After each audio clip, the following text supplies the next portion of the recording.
السلام علیکم ورحمۃ اللہ وبرکاتہ۔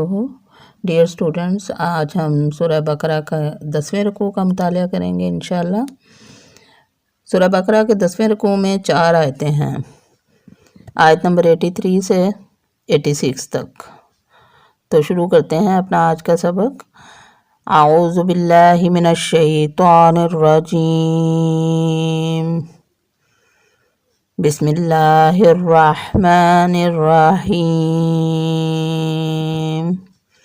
وَإِذْ أَخَذْنَا مِيثَاقَ بَنِي إِسْرَائِيلَ لَا تَعْبُدُونَ إِلَّا اللَّهَ وَبِالْوَالِدَيْنِ إِحْسَانًا وَذِي الْقُرْبَى وَالْيَتَامَى وَالْمَسَاكِينِ وَقُولُوا لِلنَّاسِ حُسْنًا وَأَقِيمُوا الصَّلَاةَ وَآتُوا الزَّكَاةَ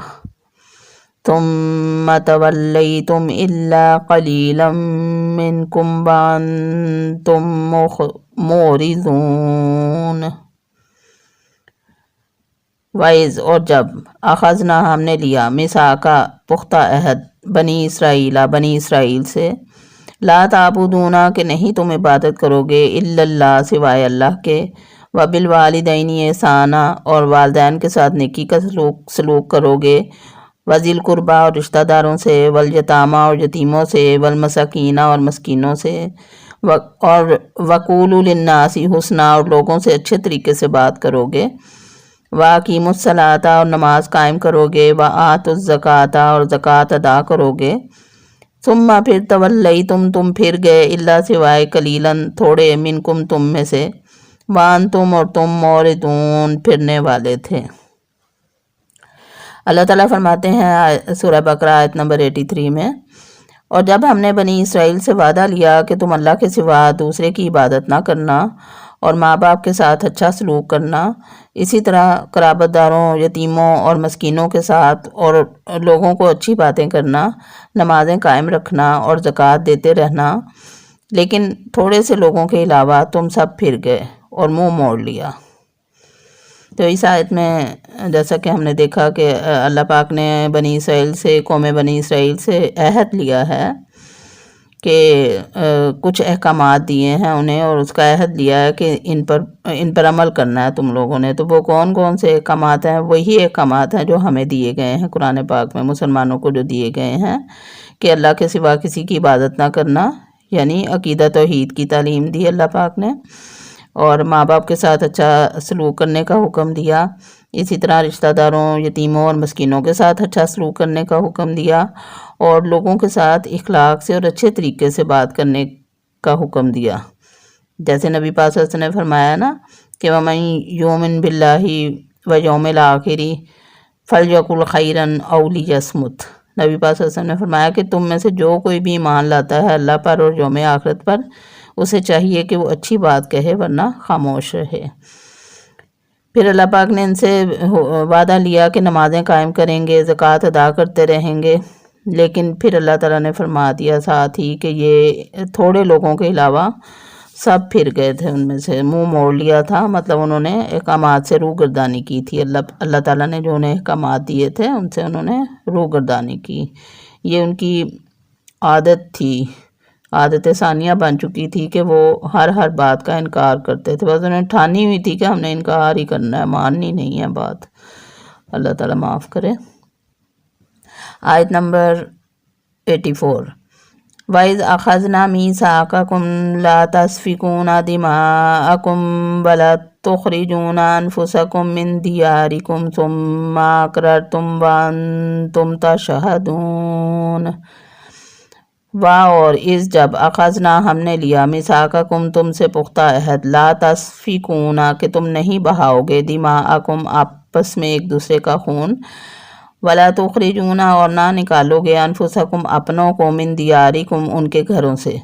ثم پھر اقررتم تم نے ان کا اقرار کیا، وانتم تشہدون اور تم اس کے گواہ بھی ہو۔ اللہ تعالیٰ فرماتے ہیں، جب ہم نے تم سے وعدہ لیا کہ آپس میں خون نہ بہانا، کسی کا قتل نہ کرنا، اور آپس والوں کو یعنی اپنوں کو، اپنے برادری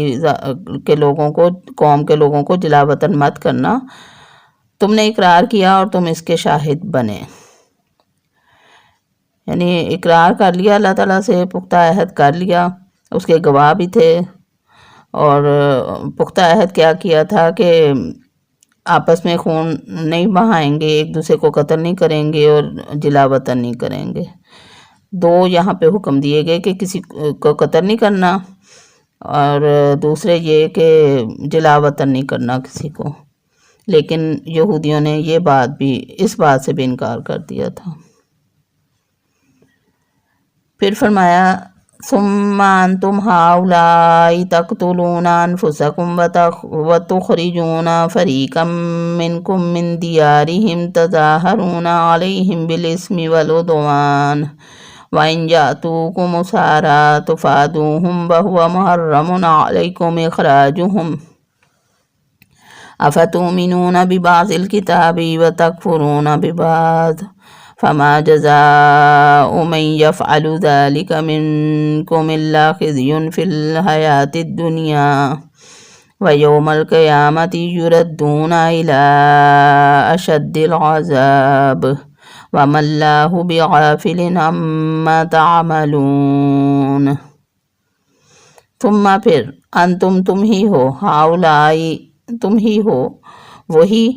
تقتلون جو قتل کرتے رہے، انفسکم اپنوں کو،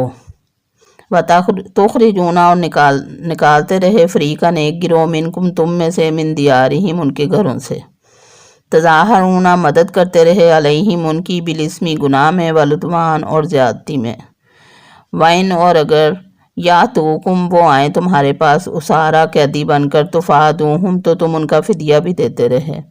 وَهُوَ مُحَرَّمٌ عَلَيْكُمْ حالانکہ تم پر حرام تھا، اخراجہم ان کا ان کے گھروں سے نکالنا۔ افتؤمنون کیا پس تم ایمان لاتے ہو، ببعض الکتابی کتاب کے ایک حصے پر، وتکفرون اور انکار کر دیتے ہو، ببعض دوسرے حصے کا، فما جزاء من یفعل ذالک فما پس کیا جزاء بدلہ ہے، من یفعل جو یہ کرے، ذالک یہ، منکم تم میں سے، الا سوائے خزی رسوائی، فی الحیات الدنیا دنیا کی زندگی میں، و یوم القیامہ اور قیامت کے دن، یردون وہ پلٹائے جائیں گے، الا طرف، اشد العذاب سخت عذاب کی طرف، وما اللہ وہ نہیں ہے اللہ، بغافل غافل، اما اس سے جو تعملون تم کرتے ہو۔ اللہ تعالیٰ فرماتے ہیں سورہ بقرہ آیت نمبر 85 میں، لیکن پھر بھی تم نے آپس میں قتل کیا، آپس کے ایک فرقے کو جلا وطن بھی کیا، اور گناہ اور زیادتی کے کاموں میں ان کے خلاف دوسرے کی طرفداری بھی کی۔ ہاں جب وہ قیدی ہو کر تمہارے پاس آئے تو تم نے ان کے فدیے دیے، لیکن ان کا نکالنا تم پر حرام تھا، اس کا کچھ خیال نہ کیا۔ بعض احکام پر بعض احکام پر ایمان رکھتے ہو اور بعض کے ساتھ کفر کرتے ہو؟ تم میں سے جو بھی ایسا کرے گا، اس کی سزا اس کے سوا کیا ہو کہ دنیا میں رسوائی اور قیامت کے دن سخت عذاب کی مار، اور اللہ تعالیٰ تمہارے اعمال سے بے خبر نہیں۔ تو ایک تو اللہ تعالیٰ نے فرمایا کہ یہ لوگ اللہ تعالیٰ سے پختہ وعدہ لیا تھا کہ ہم قتل نہیں کریں گے اور اپنوں کو ان کے گھروں سے نہیں نکالیں گے، لیکن پھر انہوں نے کیا کیا کہ قتل بھی کیے، آپس میں ایک دوسرے کو قتل بھی کیا اور جلا وطن بھی کیا ایک فرقے کو، اور گناہ اور زیادتی کے کاموں میں ایک دوسرے کی طرفداری بھی کی۔ پھر جب وہ قیدی ہو کر آ جاتے تھے نبی پاک صلی اللہ علیہ وسلم کے پاس تو ان کو چھڑوانے بھی پہنچ جاتے تھے کہ یہ تو ہمارا قبیلہ ہے، لیکن ان کا تو نکالنا ہی حرام تھا، نہ ان کو نکالا ہوتا، اپنے قبیلے سے جدا کیا ہوتا، نہ وہ پھر قید ہوتے، لیکن انہوں نے اللہ کی بات نہیں ماننی تھی بس۔ اور پھر اللہ تعالیٰ نے فرمایا کہ تم کتاب کے بعض حصوں پر ایمان لاتے ہو اور بعض کا انکار کرتے ہو، تو اس کی بہت سخت سزا ہے آخرت میں۔ لہذا قرآن نے مسلمانوں کے لیے حکم دیا، بلکہ سب کے لیے ہی، سبھی مسلمان تھے، دین اسلام ہی ہر نبی لے کے آئے تھے۔ تو اللہ تعالیٰ نے فرمایا کہ ادخلوا فی السلم کافہ، اسلام میں پورے کے پورے داخل ہو جاؤ، یا ایھا الذین آمنوا ادخلوا فی السلم کافہ، اے ایمان والو اسلام میں پورے کے پورے داخل ہو جاؤ۔ یہ نہیں ہے کہ ایک آیت کے حصے کر لیے، آدھی پر عمل کر لیا، آدھی چھوڑ دی، یا قرآن پاک کی کچھ آیتوں پر عمل کر لیا اور کچھ آیتوں کو بھول گئے۔ تو اس طرح کی حرکات سے منع کیا گیا ہے۔ یہودیوں کی مثال دے کے اصل میں مسلمانوں کو منع کیا جا رہا ہے کہ مسلمانوں نے یہ کام نہیں کرنا، پورے قرآن پر ایمان رکھنا ہے، پورے قرآن میں جو احکامات دیے گئے ہیں ان کو بیان ہی پورا کرنے کی کوشش کرنی ہے انشاءاللہ۔ آیت نمبر 86، اللہ تعالیٰ فرماتے ہیں